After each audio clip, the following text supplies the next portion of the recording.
السلام عليكم ورحمة الله وبركاته. مدحوينها دولة فدرالية الصومالية قدوميها برلمان الدولة فدرالية الصومالية رئيس وزراء الدولة فدرالية الصومالية مدحوينياشا maamul goboleedyada Soomaaliya ururada bulshada rayidka saxaafadda iyo dhammaan ka soo qaybgalayaasha nolosha wadatashiga qaran mudanayaal iyo marwada anigoo ku hadlaya magaca dowladda iyo shacabweynaha reer Puntland waxaan salaam qiimo badan u soo jeedinayaa madaxda iyo shacabka Soomaaliyeed meel kasta oo ay joogaan iyo gaar ahaan ka soo qaybgalayaasha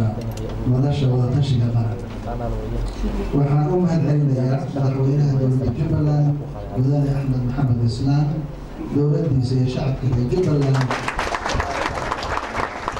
soo dhaweyntii diiranay iyo martigelintii runtii aadka u qiimaha badnayd ee ay noo fidiyeen waxaan kaloo u mahadcelinayaa guud ahaan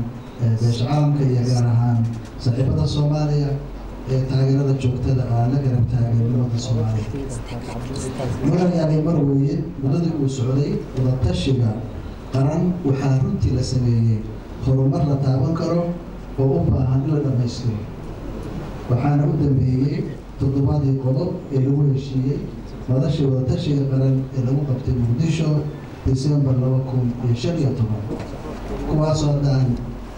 wax ka xuso ay ka mid ahay inaysan jirin mutakororsi xilliga uu dhammaado muddada dastuuriga ee hay'adaha dowladda dhismaha aqalka hoose iyo aqalka sare in lagu inay noqdaan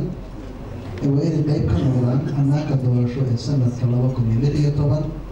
doorashada labada aqal waa inay ku salaysnaadaan isu dheelitir deegaan iyo qabiil in ergooyin doorasho ka qayb qaataan doorashada xildhibaanada baarlamaanka taasoo ka dhacaysa caasimadaha dowlad goboleedyada ergooyinku waa inay matalaan qaybaha kala duwan ee bulshada sida haweenka dhalinyarada iyo qaybaha kale ee bulshada iyo ilaa toddobadii qodob oo dhammaantiin aad ogsoontihiin ka soo baxday shirka u dambeeyey ee lagu qabtay magaalada Muqdisho mudanayaal marweye Puntland waxay door muhiim ah ka qaadatay dib u soo celintii dowladda Soomaaliyeed waxayna u taagan tahay mar walba midnimada shacabka Soomaaliyeed iyo in la helo dowlad dhab ah oo ku dhisan cadaalad isla mar ahaantaasna ka dhabaysa himilada ummadda Soomaaliyeed ay u qabto dowladnimo rasmi ah Puntland waxay hore u sheegtay mowqifkeeda ku aadan in doorashada 2016 lagu sameeyay hab deegaan ayadoo la dhowrayo xuquuqda dastuuriga ah ee dadka laga tirada badan yahay iyo qoondada haweenka mudanayaal marweye hogaamiyaasha Soomaalida ee nolosha fadhiya waxaan xasuusinayaa in la soo gaaray waqtigii la xurmeeyay rabitaanka shacabka Soomaaliyeed ee ah in uu dhaco isbedel dhab ah waxayna ku talinaysaa Puntland inaan dib loogu dhaco hannaankii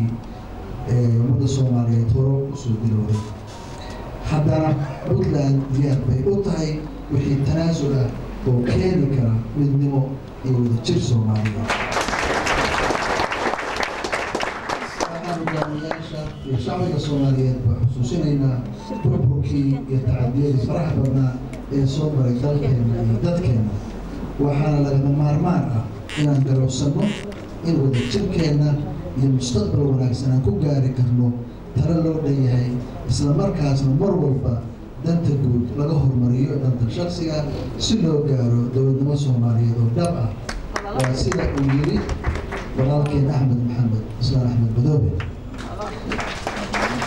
waxaan kaloo u soo jeedinaynaa beesha caalamka oo mar walba gacan weyn naga siisa gaarsiinta ummadda Soomaaliyeed dowladnimo dhab ah inay sii wadaan taageeradooda isla markaasna tixgeliyaan rabitaanka shacabka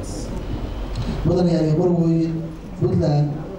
mar walba waxa ay diyaar u tahay in madaxda Soomaalida ay kala shaqeynayso kamira dhalinta helitaanka dowlad Soomaaliyeed oo leh matalaan dhab ah iyo cadaalad dalkana gaarsiin karta dowladnimo loo dhan yahay